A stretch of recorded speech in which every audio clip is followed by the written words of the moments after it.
walk out to the pond and let's feed Thomas. Or at least let's see if he'll come up and want to be fed today.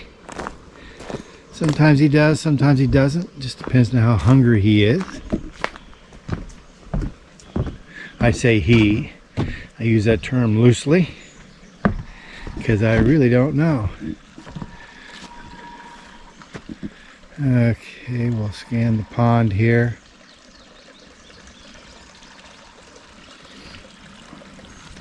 And here's what we'll be feeding Thomas from. I have my gin and tonic and floating cat food, which is just dry cat food, which these turtles really like.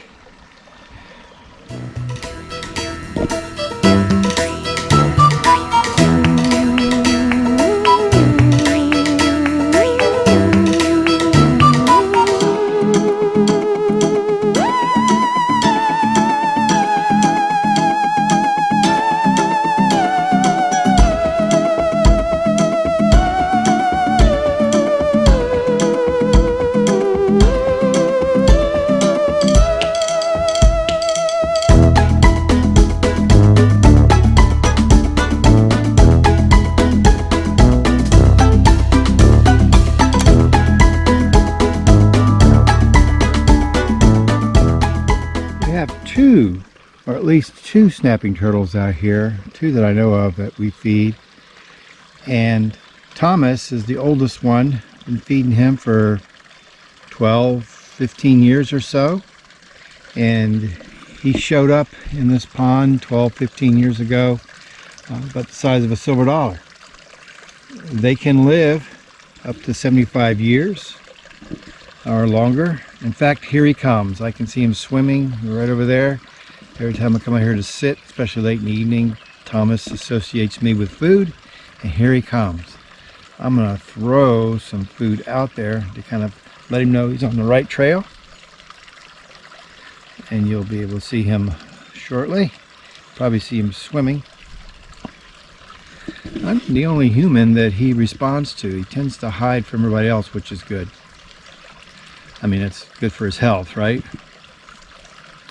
And Thomas did disappear for a couple of years and then show back up.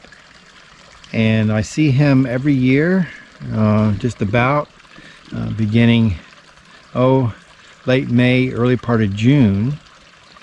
And then he'll disappear come September, October, and he hibernates. I don't think he hibernates in the pond per se, because I've found places along our creek bank that I think he hibernates in.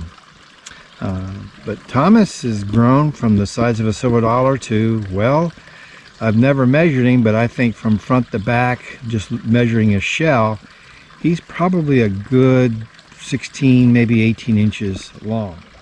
And there he is. This is his debut. He's never been on YouTube before. I guess you could say he's a big turtle in a little pond. The fish aren't bothered by him, and of course, you know, these snapping turtles, they'll eat fish, but basically they eat injured and dying fish, and they're scavengers.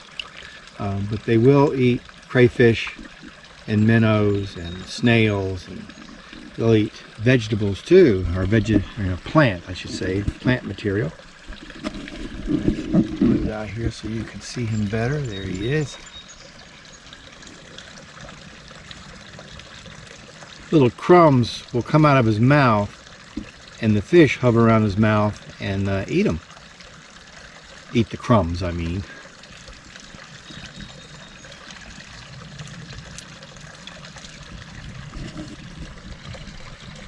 Every year I wait for Thomas to appear, and I always consider it a good omen because he has survived another year in the wild, and he's learned to stay put. He's got a good thing going here in this pond.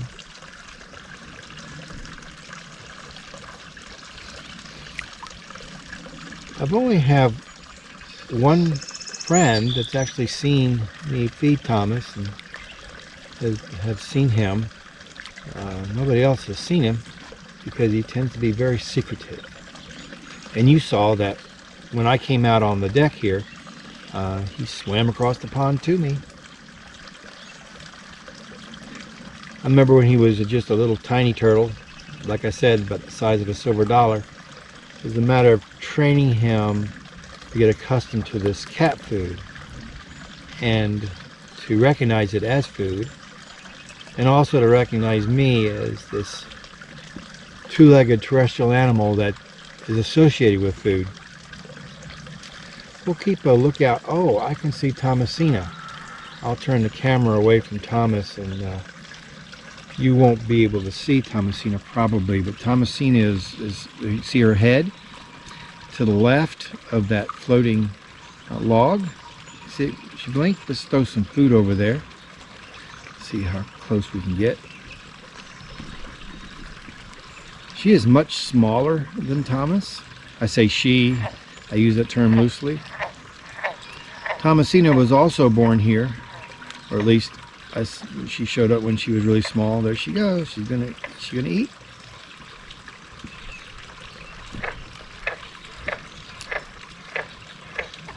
Maybe she'll come in closer. Let's get back to Thomas here.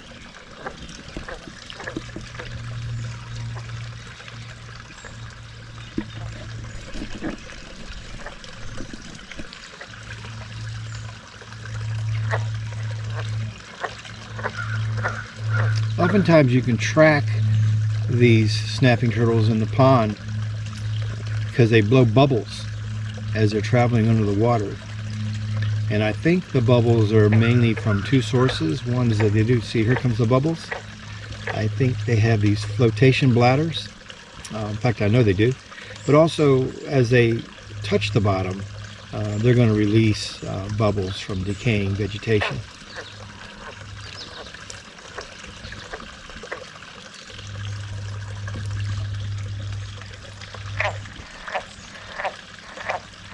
There's Thomasina right there. Whoops, she just dove. She's very shy. Unlike Thomas here.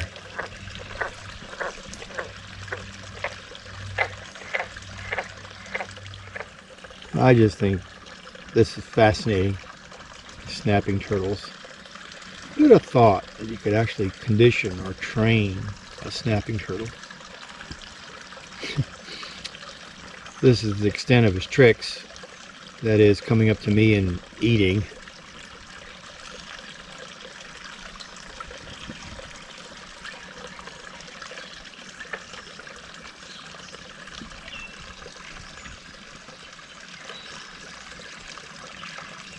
Hopefully you can hear that water trickling in the background. That's the water cascading into the pool, into this pond. It is spring fed from one of our springs on our place. So the pond just kind of naturally flushes itself.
Thomas has disappeared for the evening. I think he's had enough to eat. He kind of slipped underneath this algae and that log over there. And he's probably called it the evening. Maybe we should too. Thank you for watching Ken's Show and Tell.